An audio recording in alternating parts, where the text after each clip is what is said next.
tú lo ves y comparas la constitución o el gobierno de Texas, por ejemplo, con el de Panamá, visto de afuera se parecen mucho. Tienes el presidente, el gobernador de los Estados Unidos y quitando ahí tienen hasta los mismos nombres. Magistrados de la Corte Suprema, fiscales, legisladores, todos son exactamente los mismos puestos. Pero ¿cómo llegan ahí? ¿Cuánto control tienen? ¿Qué tipo de poder tienen? Sí varía completamente. Y ahí es donde está la diferencia, que promueven una árbitros imparciales y en el otro, pues bueno, no son imparciales y no son imparciales por la forma que llegan ahí o a quién le deben. Esta idea de tener los tres poderes del Estado que deben tener independencia, pero trabajar de forma conjunta por el bienestar común y para asegurar que... Estar con ustedes una vez más.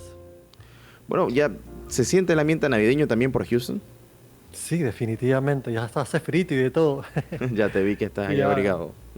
fui a comprar el árbol de Navidad, le pusimos todos los adornos. La verdad que ya tengo el olor aquí del árbol atrás mío, así que me siento navideño. Claro, oye, ¿no es muy distinta la forma en que se celebra allá como la hacemos nosotros o varía bastante? No, o sea, literalmente idéntico. Misma, hasta la música es parecida. Y definitivamente el ambiente, los arbolitos, los regalos, la familia, todo bien parecido. Claro, es un momento que a muchos les gusta y hay quienes no. Eh, pero hasta quienes dicen que no les gusta dicen yo soy Grinch. O sea, pero igual. Es una figura que forma parte de... Así es. Claro que sí. Sin duda es un tiempo también para reflexionar sobre lo que significa la humanidad, ¿no? Porque es un momento en el que recordamos la paz y el amor que debe reinar en el mundo. Un mundo que lastimosamente en este tiempo tú miras las noticias internacionales, Miguel, y te encuentras con conflictos en todas partes. Sí, pero sabes, si vemos el transcurso de la humanidad en los últimos 2000 años, por ejemplo, estamos viviendo en momentos envidiables. Realmente la gran mayoría del mundo vive en paz, aunque sí hay guerras, y escuchas de cualquier enfrentamiento que haya por las comunicaciones, pero la gran mayoría de las personas tienen seguridad, hay poca hambre, las enfermedades conquistado tantas de ellas.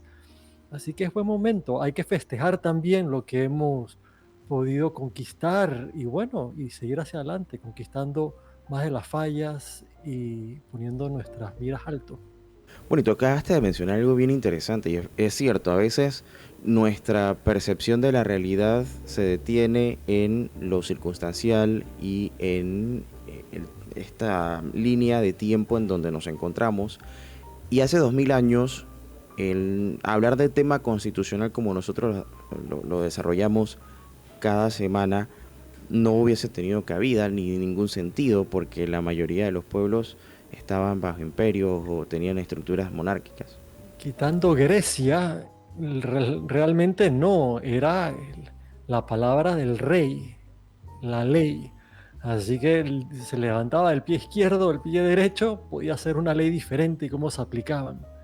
Ya los sumarios sí tenían ley escrita, los egipcios también tenían normas, pero lo más avanzado en esa época, pero no es la democracia de hoy, no es el régimen legal que tenemos hoy que ayuda a regir tantas cosas, desde los edificios donde vivimos. O sea, no es que tenemos miedo que se caigan, gran parte es por las normas que se tienen que seguir. Y así en cualquier cosa, desde vehículos a la comida, estamos viviendo en buenas épocas en ese sentido.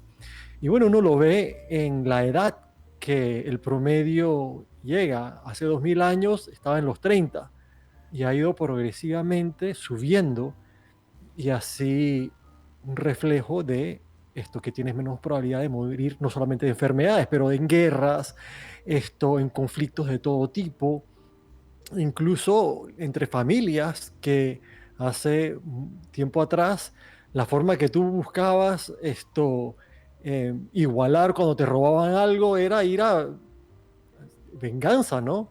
Así que hemos avanzado y a veces se pierde de vista esto, pero incluso en las Américas hemos avanzado mucho en los últimos 600 años, antes que llegaran los españoles, a como estaban, que no había derecho, a como estamos hoy en día, todavía falta, pero hay mucho que también festejar. Claro, y mira, ya lo que llama mucho la atención es que cuando llega la corona española, principalmente a América Latina, ¿no? Que es lo que nosotros heredamos en cuanto a su idioma, no hicimos lo mismo con el sistema de gobierno. América tomó otro rumbo. Cuando las colonias americanas, incluyendo, o sea, todas las colonias, las de Estados Unidos, que estaban bajo el Imperio Británico, y en el caso nuestro, las coronas portuguesas y españolas, decimos, salvo, bueno, hubo una excepción interesante que fue Brasil, pero fue por otros temas, que el rey se muda a Brasil Ujú. y la monarquía entonces se ejecuta desde Brasil, pero por otros aspectos, Sí, por pero guerra. tampoco prospera.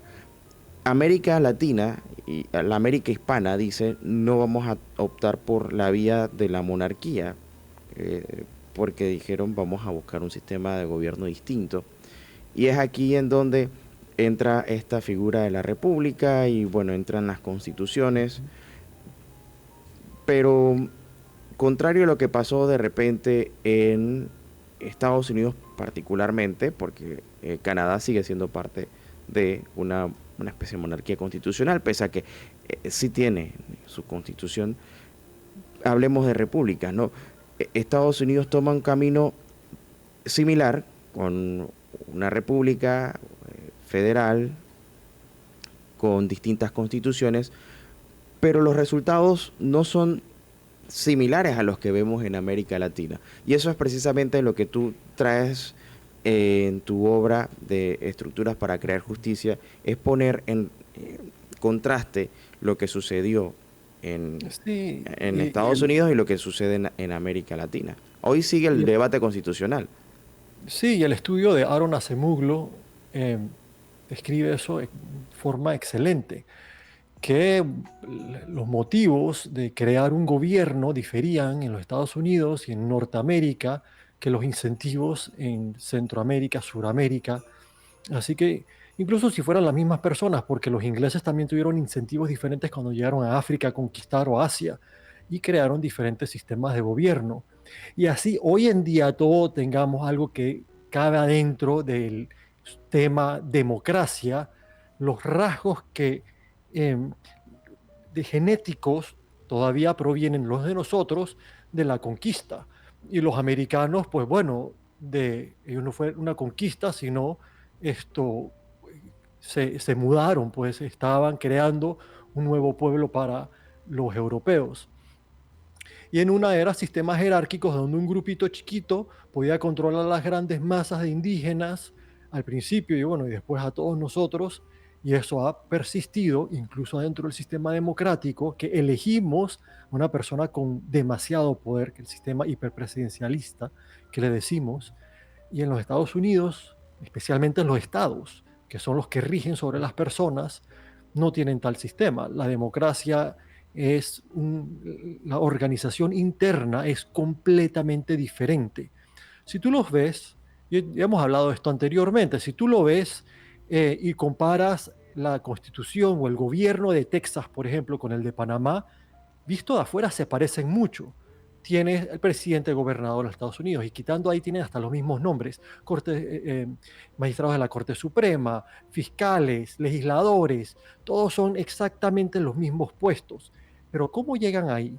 ¿Cuánto control tienen? ¿Qué tipo de poder tienen? Sí varía completamente.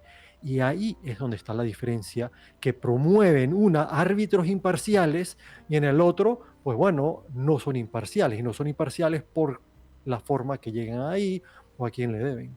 Esta idea de tener los tres poderes del Estado que deben tener independencia, pero trabajar de forma conjunta por el bienestar común y para asegurar que exista, por un lado, ese Armónica balance cooperación. sí, exacto de poderes, se aplica básicamente en todas las repúblicas que conocemos. Bueno, Eh, pues si te puedo sí, claro. aquí meter una propaganda rapidito. Una cosa es tener una meta, así que lo que tenemos escrito en nuestra constitución realmente es una meta, pero es otra crear la estructura que hace que las personas se comporten de esa manera. Yo no he visto ni una constitución estatal de Estados Unidos que diga tal cosa. Es que ellos no ponen metas, pero te lo estructuran para que funcione así. Son dos cosas completamente diferentes. La de nosotros te ponen metas muy bonitas, pero la estructuran para que no funcione así. Y bueno, ya vemos cuál es la que gana en general. No, sí, pero y ahí es donde yo quisiera abordar o enrumbar un poco la conversación, Miguel, porque en donde, a ver, si se supone que todas tenemos una estructura similar, ¿por qué no en todos lados funciona? Y aquí pudiéramos asumir que, en primer lugar, se puede deber a la cultura, que en unas culturas respetan más que otras, tienen mejor educación, las personas están más anuentes a lo que significa respetar las leyes y las autoridades, y en otras no. Bueno, O pudiéramos asociarlo con un factor de recursos o acceso a recursos económicos, a mejor educación, mientras que otras culturas u otros países que tienen un modelo similar no han prosperado básicamente porque no tienen ese nivel. Y ahí es donde quizás muchas veces centramos en los esfuerzos, ¿no? Bueno, y acabas de decir algo muy importante, cuando tienen estructuras similares. Digamos, Texas tiene una estructura muy similar a Florida, que tiene una muy similar a Alaska o a Hawái, y las culturas adentro de estos estados no pueden ser más diferentes. Un texano, de alguien de Hawái, de alguien de Florida, de alguien de Alaska, son culturas completamente diferentes, pero ahí sí actúan muy similar en lo que tiene que ver los gobiernos. Y tú agarras una cultura similar como la de Florida, ponte Miami, y la de la ciudad de Panamá, que es muy similar, pero actúan completamente diferentes. Y son hasta las mismas personas, o sea, son venezolanos y cubanos en Miami, o bueno, o te vienes a Houston, que está lleno de venezolanos y actúan completamente diferente, porque las estructuras no son ni siquiera A parecidas. ver, pero entonces lo que mucha gente puede asumir es que, espérate, quienes llegan a esos países de, principalmente ahora que mencionas Latinoamérica, son las personas que han logrado cierto nivel de escolaridad, personas profesionales, y es lo que comúnmente solemos decir, pero la realidad es que no necesariamente es así, ¿o me equivoco?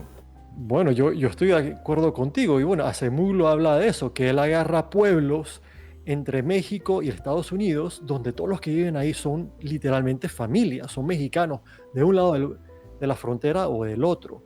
O incluso puedes ver a los venezolanos que han llegado a los Estados Unidos recientemente.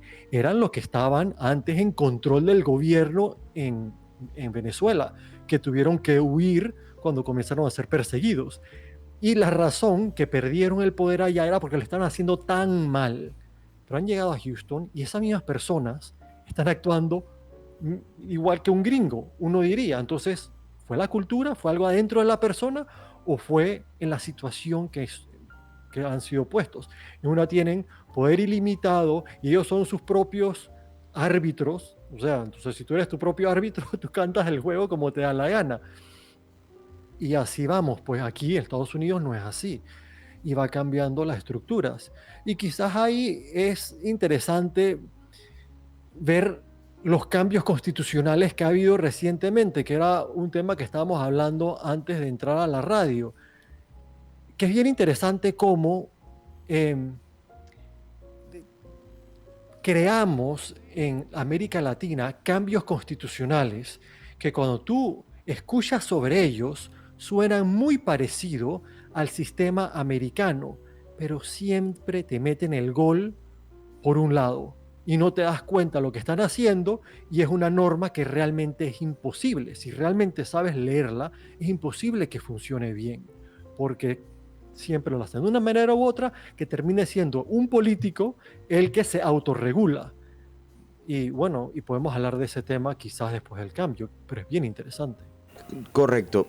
Y qué bueno que traes a colación el aspecto de que, contrario a lo que solemos pensar principalmente, que es un aspecto cultural, que tiene que, claro que la educación es importantísima en todo esto, pero por otra parte, si lo analizamos a fondo, y es justo como tú lo mencionas, la circunstancia lleva muchas veces a las personas a que se adapten y tengan que adaptarse, porque la estructura, como lo planteas en tu libro, pues está creada para que responda a la naturaleza del ser humano, no que el ser humano eh, aproveche el, Y digamos, me gustaría dar un ejemplo. el modelo permisivo que apela al buen sentido o apela al buen comportamiento. No, Es bien interesante porque han hecho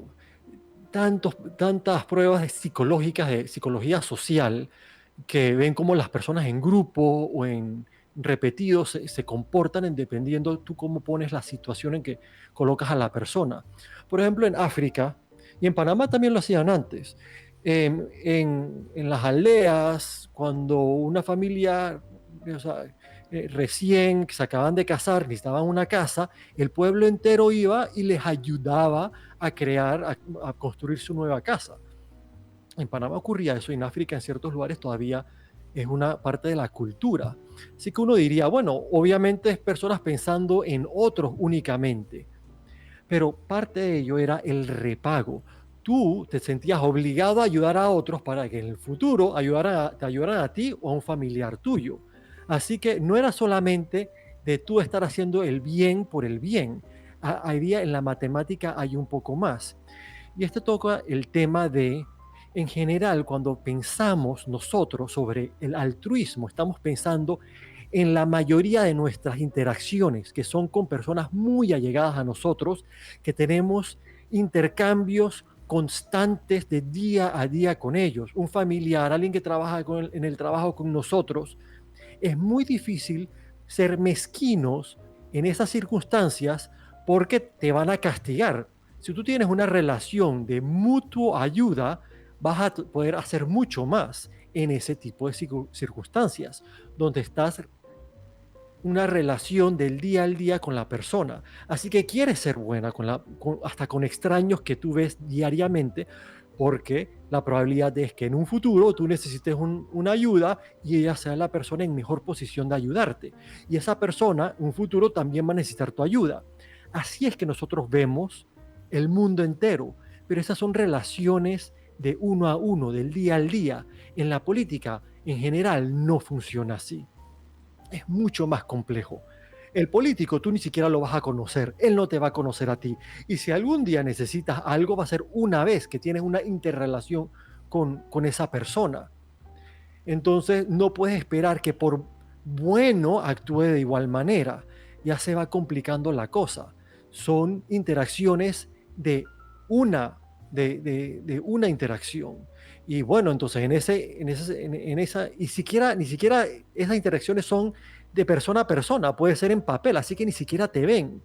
Ya comienza a actuar completamente la persona, porque no tiene esos lazos familiares que hacen que las personas se comporten bien con aquellos que son familiares. Y tras eso el amor y todo lo demás que uno tiene a la familia o a personas muy apegadas. Comienza a cambiar la matemática en ese sentido. Así que para que actúen de manera correcta, necesitas beneficios separados o necesitas estructurar la relación de una manera que ya por otros intereses actúe la persona de manera correcta. ¿Tú cómo logras eso? Ya simplemente por la bondad en general no es suficiente. primero entendiendo cuáles son los riesgos que se pueden presentar si no nos limitamos a nosotros mismos.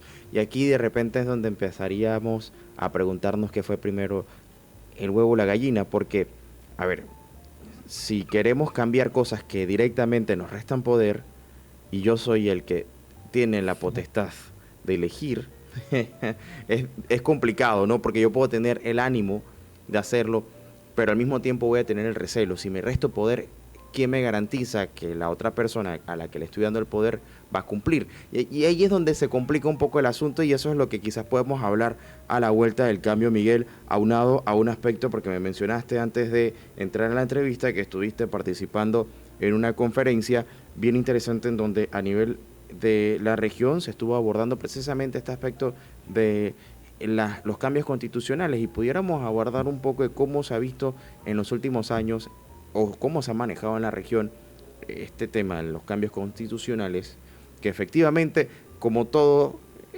así como la tecnología digital ha avanzado, la tecnología jurídica también se ha venido modernizando y cuáles son las tendencias en la región, qué se ha conversado y lo que tú particularmente has identificado que no ha representado un gran cambio y por eso consideras que no va a traer los resultados esperados. Pero eso lo podemos ver al cambio si te parece. definitivamente.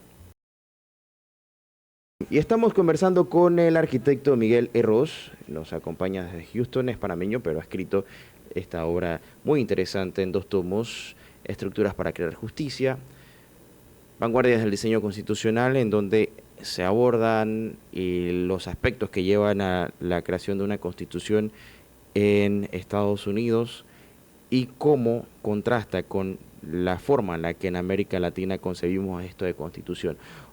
Primero que nada, Miguel, tú que tomaste muchísimo tiempo estudiando el tema eh, y que incluso el año pasado creo que se presentó este libro en el Tribunal Electoral con comentarios sumamente interesantes por parte de quienes lo presentaron.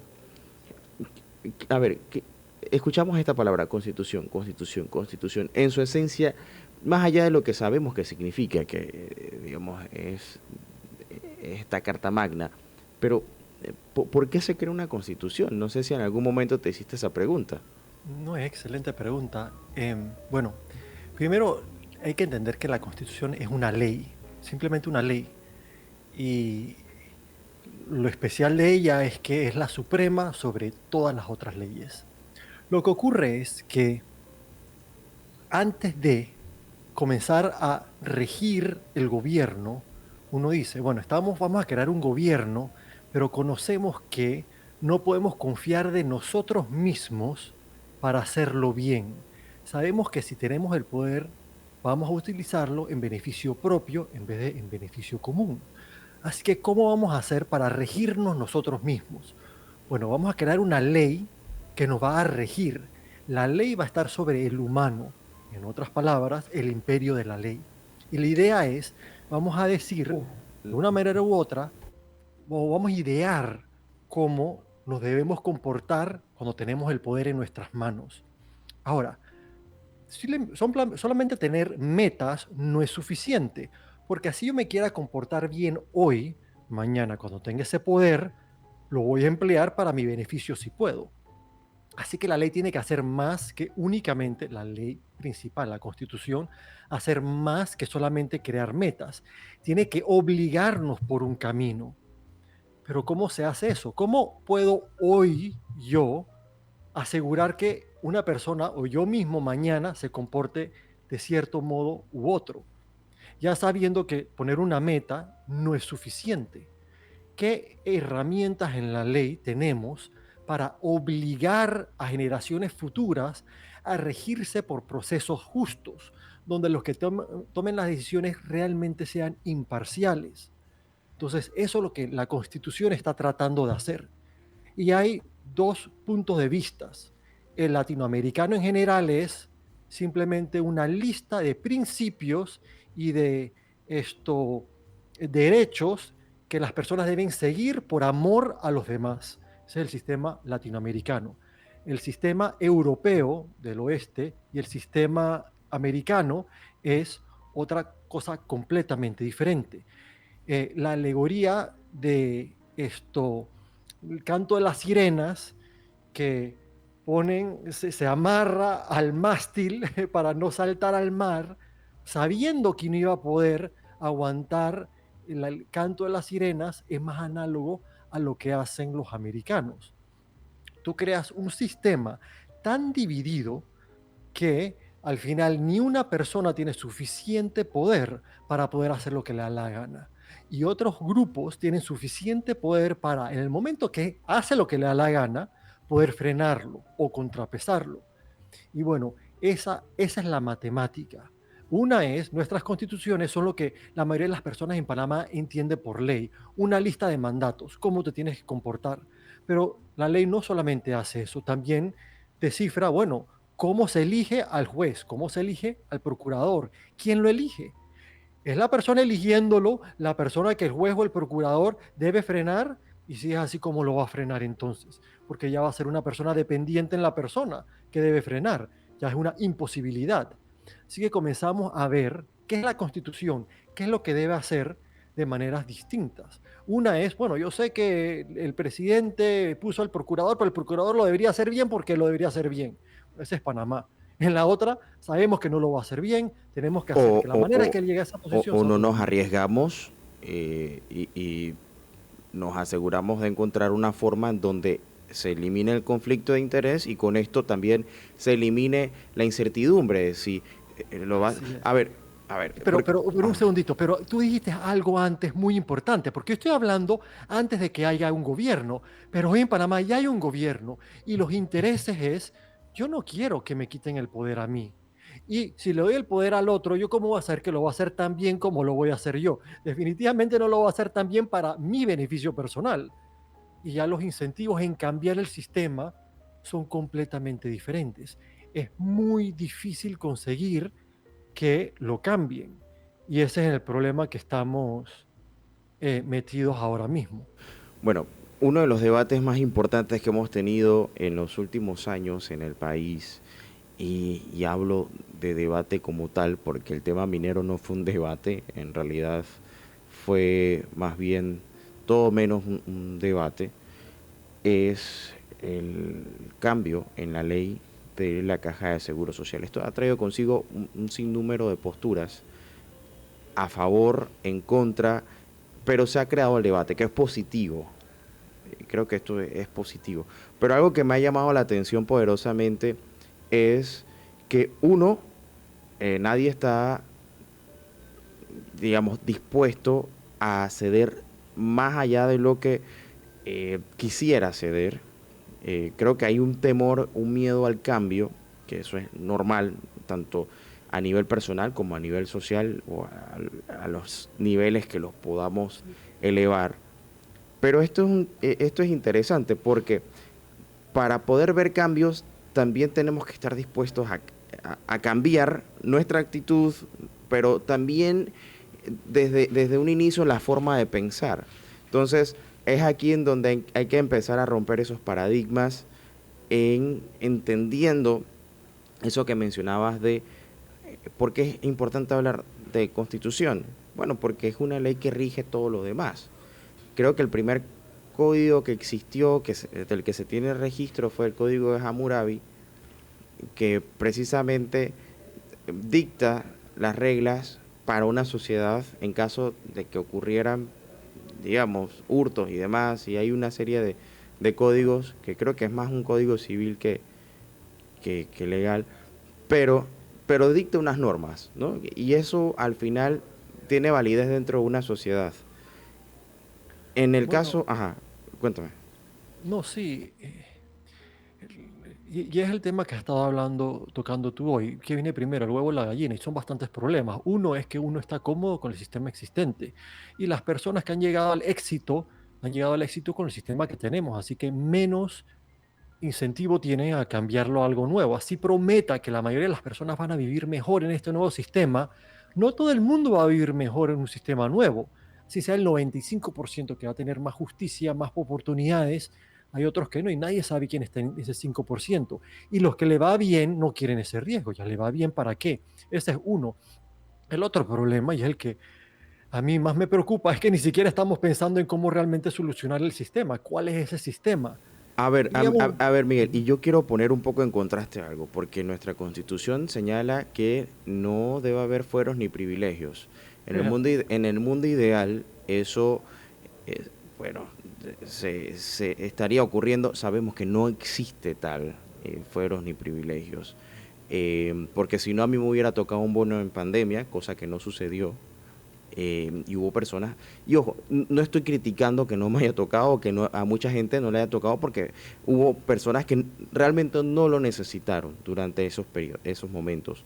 Pero si siguiéramos al pie de la letra lo idealista que es una constitución como la nuestra, efectivamente a todos nos hubiese tocado, porque no hay fueros ni privilegios. La ley es la misma pareja para todos, tanto para los que ganan un poquito más, para los que ganan un poquito menos. Y aquí es No, donde vienen los otros debates éticos, ¿no? De como el tema del IFARU, porque una persona que tiene recursos, pero ven acá, si se ganó la beca justamente porque sacó las calificaciones, hizo su examen para ingresar a una universidad donde fuera, es panameño, o sea, ¿por qué hay que criticar si tiene más o menos? Porque visto desde ese aspecto que te estoy mencionando, en teoría, esa persona tiene todo el derecho porque, digo, es lo que yo pudiera interpretar allí. Pero bueno, no me quiero... sí, y bueno, no me quiero... no nos tenemos que ir a los detalles, pero digamos la DIFARO es un buen punto. Bueno, Ajá, o el es tema, una meta. o el tema Y educativo, Miguel, porque aquí se supone que la educación debe ser de calidad y que aquí no le debería faltar agua a nadie, que aquí todos deberíamos tener acceso a servicios de salud y cuando tú miras la realidad es que no está pasando, entonces, ¿qué hacemos? Po- Ponemos, digamos, agregamos cosas, debemos garantizar que haya, eso no está funcionando porque en la praxis, y a eso voy, y creo que es parte de tu punto, Miguel, es que en la praxis podemos colocarlo allí, es el sueño, es la meta alcanzar. Pero si ese es el papel de la Constitución, a lo mejor, escuchándote, ¿no? A lo mejor no lo hemos entendido de la forma adecuada. digamos, México acaba de hacer una reforma al Poder Judicial en su constitución. Y la idea era, bueno, darle, como la vendían ellos, más independencia. Y la idea fue, bueno, que sean electos, que los jueces todos sean electos. Y hay lugares donde funciona muy bien el sistema. No es el mejor sistema de cómo escoger a los jueces, pero un sistema que en general funciona mejor que sean puestos de a dedo. Ahora, pero siempre te hacen la trampa. Así que suena muy bien, pero tú para estar en una lista, para poder ser elegido juez, tiene que ser la lista esa es hecha por políticos. Entonces ya, tú tienes que emplear tu poder como juez de forma que agradezca a los que hacen las listas estas para tu poder ser reelecto en el siguiente 5 años o 4 años, como sea en México. Así que no tienes libertad. Si tú no ejerces la autoridad en beneficio de las personas que te meten o no te meten en la lista, no te van a meter en la lista. Ahí es donde te hacen la trampa. Cuba hace poco adoptó lo que ellos llamaron una nueva constitución. Es un país que, bueno, no falta decirlo, extremadamente dictatorial en su gobierno. Así que la solución de ellos la llaman el semipresidencialismo. Tenían un sistema hiperpresidencialista, que todavía lo tienen, pero han inventado lo de primer ministro, que es que el presidente pone a un primer ministro y lo puede quitar cuando le da la gana, pero ahora como son dos personas, ya no tiene tanto poder el presidente. Pero si yo lo pongo y lo quito cuando me da la gana, es un agente mío. No hay independencia alguna. Y no solamente eso, pero también puede votar a todos los legisladores. Entonces los legisladores tampoco son independientes. Ese es el modelo que quieren vender en Panamá ahora mismo, el cubano, nada más para que sepan. Ecuador, también eh, ¿cómo es que dice? Probaron unas enmiendas eh, para que se pudiera reelegir el presidente, aunque después la tuvieron que, o la estaban a punto ¿cómo es que se dice? Reformar. De adoptar, ajá, estaban haciendo la reforma, pero la pararon, pero era para que se pudiera reelegir indefinidamente. Eso no va a ayudar a nadie. En Honduras, reformaron la constitución con lo del aborto, el matrimonio igualitario, que está bien, pero también por el 2015, que es lo importante que pasó en Honduras, es que la Corte Suprema reinterpretó la Constitución para que el presidente se pudiera reelegir indefinidamente, que no es lo que dice la Constitución. Pero, ¿cómo ocurrió eso? Si la Constitución es blanco y negro y dice el presidente no se puede reelegir en ninguna circunstancia. ¿Por qué? Porque el presidente pone a todos en la Corte Suprema. Entonces ya la reinterpreta como le da la gana, porque él está poniendo a las personas que interpretan la ley. Entonces, ese es el problema. No es que sean buenos o malos. Salvador hicieron lo mismo. República Dominicana, que es el que me parece que es más explica mejor el problema que tenemos en América Latina. Bueno, estaba su asamblea creando leyes inconsultas, leyes malas, leyes que al pueblo no le gustaban. Así que el pueblo dijo, ¿sabes qué? Queremos el referéndum, para que el día que nuestra Asamblea Nacional pase una ley que no nos gusta, podemos hacer que vaya a voto popular y decir sí o no a tal ley. Pero ahí siempre te hacen la trampa. Bien, pasaron la reforma constitucional, pero el Congreso, la asamblea de ellos, tiene que hacer una ley para habilitar la, la reforma constitucional. Obviamente han pasado 4 años y no han hecho la ley, porque ellos a sí mismos no se van a limitar su poder. Ese es el tipo de cosa. Entonces tú tienes a estos constitucionalistas apuntándole a cualquier otra persona que el culpable de que no se haya hecho es porque el pueblo es malo, los legisladores no hacen caso. No, la culpa son de los mismos constitucionalistas que hicieron una ley constitucional mala. ¿Cómo se les ocurre darle esa potestad a los legisladores? 26 de las constituciones de los estados de Estados Unidos también tienen referéndum o iniciativa que son parecidos y ninguno de ellos le da el poder o pide que la asamblea estatal haga una ley que entonces sea la que habilita el, el, El referéndum. la norma constitucional, porque obviamente nunca la pasarían. Esa es la diferencia. Tenemos que ver un poquito más profundo de lo que la ley dice. Tenemos que ver los incentivos atrás de ella. Y esos incentivos son los que realmente nos van a decir cómo se van a comportar las distintas personas en situación de poder. Tiene que haber una construcción también colectiva desde el punto de vista de idea o concepción de lo que esto significa antes de pasar a la práctica, Miguel. Y aquí es donde quizás nos hemos quedado en Panamá porque el tema del cambio constitucional no es nuevo. Aquí se reformó, me parece que en 2005, la constitución actual, pero desde antes ya ha habido una amplia solicitud porque se evalúe la constitución que tenemos y se haga un cambio, ya sea a través de, de los distintos mecanismos que se han planteado. Entre estos está el de la idea de una asamblea constituyente paralela, está también el de una de las que más ha sonado, la asamblea constituyente originaria.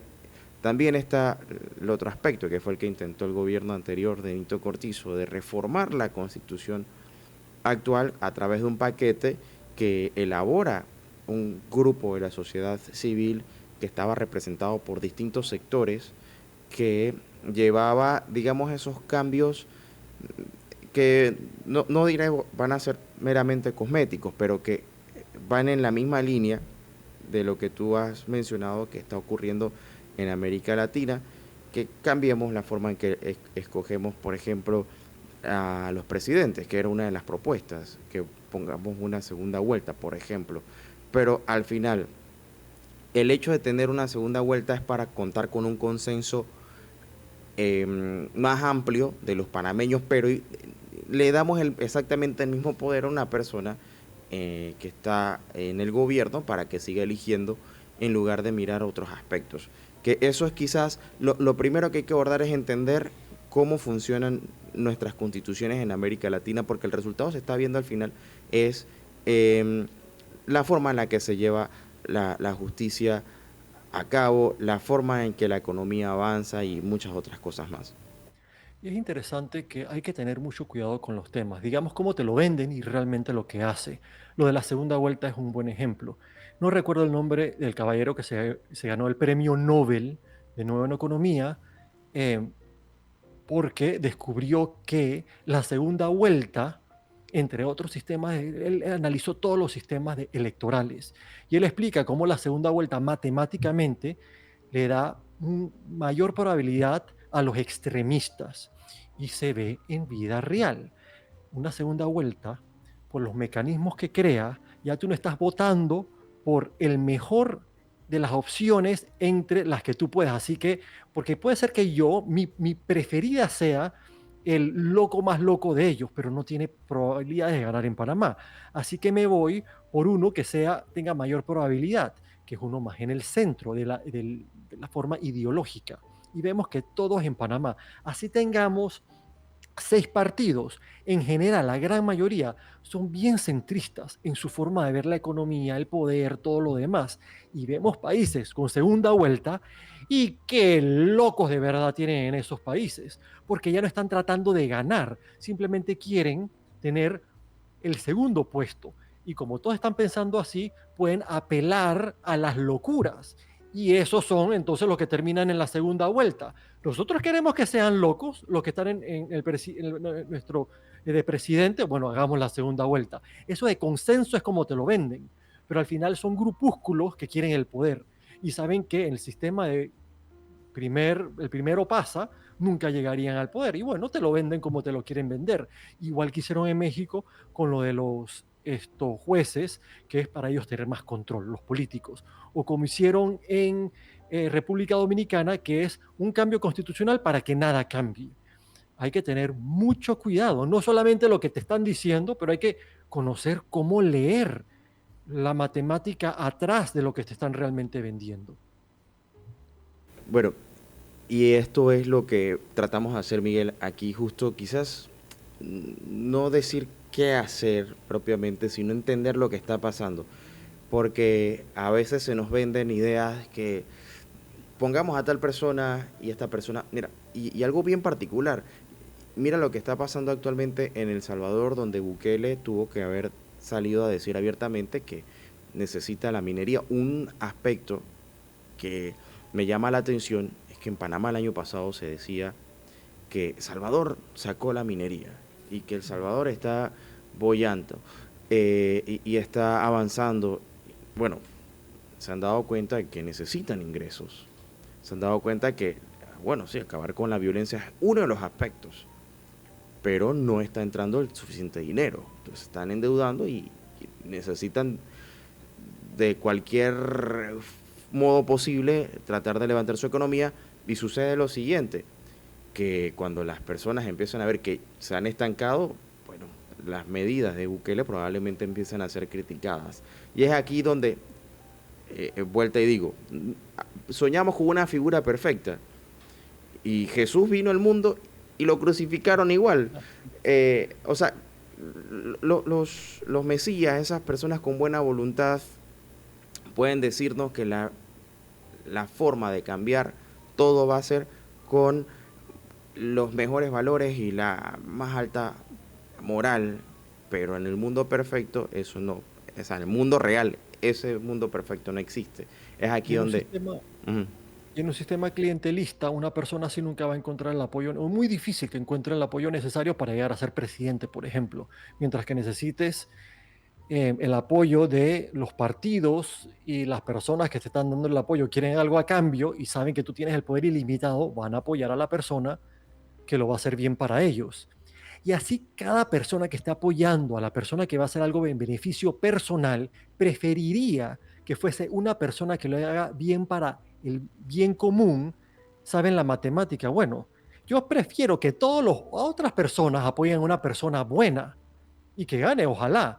Pero por si acaso gana este, que es clientelista, que solamente le va a dar beneficios a aquellos que lo apoyaron, yo mejor lo apoyo, porque así sé que cuando gane yo voy a estar bien. Y así es la matemática que piensan todos los que están adentro del sistema clientelista.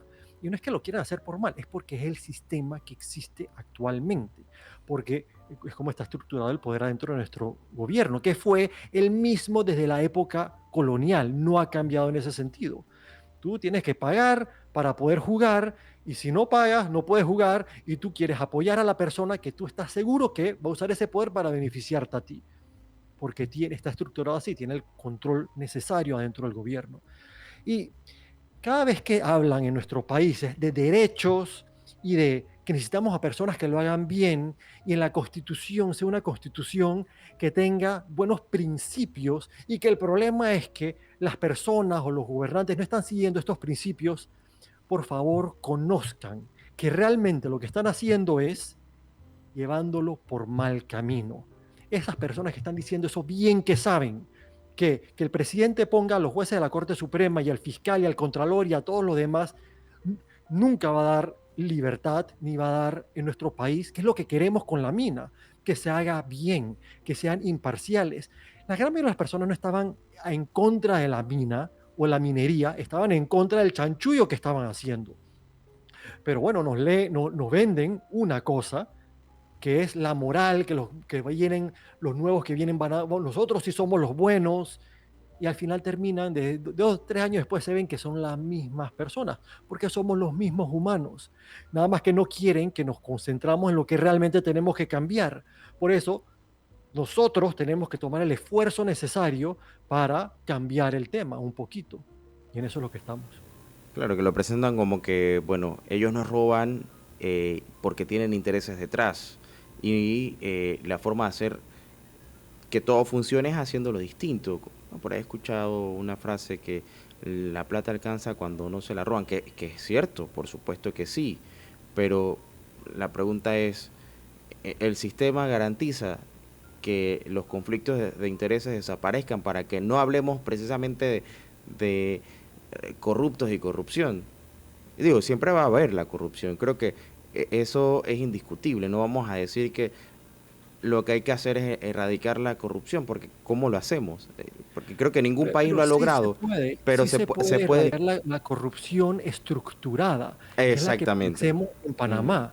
La gran mayoría, el problema que tenemos es que ellos se protegen entre sí y el sistema es tan corrupto y tan desorganizado, pero porque les beneficia que esté desorganizado y corrupto. Porque no solamente le crea trabas a aquellos que no están en su grupo, que les beneficia a ellos porque es mucho más difícil que compitan con ellos en la economía, pero también crea una clientela, hay gente que los quiere apoyar para poder deshacerse de eso. Ese sistema sí se puede eliminar, porque lo han hecho en los Estados Unidos. Y bueno, sería bonito quizás en una de las próximas yo hablar de ciudades en los Estados Unidos que pasaron por el mismo problema que tenemos de clientelismo en Panamá y cómo hicieron ellos, que es lo que más o menos hemos estado hablando, pero tenían el mismo problema del clientelismo estructurado. Y la forma que lo arreglaron no era cambiando, mandando a la gente a la iglesia para que se hagan buenos, era quitando la habilidad de los políticos de poner y quitar a las personas en cualquier puesto del gobierno local, de la ciudad, porque si no, obviamente se lo iban a dar a sus compartidarios, y una vez que era un grupo que están ahí por beneficio común, hacían lo que les daba la gana. Estructuras para crear justicia. Miguel, gracias por acompañarnos una vez más miércoles aquí para analizar estos temas interesantes que trascienden a aspectos actuales que hemos tenido durante mucho tiempo y que todavía no hemos sabido solucionar. Pero entendiendo un poco la raíz del problema, pudiéramos empezar a presentar propuestas. Y eso es lo Sí, que y si veremos quieren cada... aprender Ajá. más, está el libro, ¿no? Que es una herramienta de aprendizaje. Cómo los gobiernos, los pueblos que lo están haciendo como nosotros nos gustaría hacerlo, cuáles son las estructuras que ellos adoptaron a través de 240 años de mejoras para llegar a un punto envidiable. Y es algo que se puede aprender mucho de. Así que vale la pena aquel que los radioescuchantes conozcan, que están interesados en el tema, decirles que existe esta obra y especialmente en este año entrante que vamos a estar educándonos sobre qué es una buena constitución, vale la pena una leída. Y es bien fácil el libro de leer y, y realmente abre los ojos. Ves cosas que nunca hubieras podido ver antes. Está estructurado de una forma que cualquier persona puede leerlo y entenderlo sin tener que llegar a ese nivel jurídico que muchas veces encontramos en literatura de esta temática. Así que te agradezco nuevamente, Miguel. Un gran abrazo hasta Houston, Texas. Por supuesto que esto va a estar en YouTube para aquellos que quieran ver nuevamente toda la conversación y quieran dejar sus comentarios, preguntas y demás. Lo pueden hacer a partir de mañana cuando se suba a nuestro canal en Radio Encon en YouTube. Arquitecto Miguel Herros, desde Houston, Texas, panameño, autor de Estructuras para Crear Justicia, vanguardias del diseño constitucional. Una vez más, hasta la próxima semana y feliz tarde. Feliz tarde.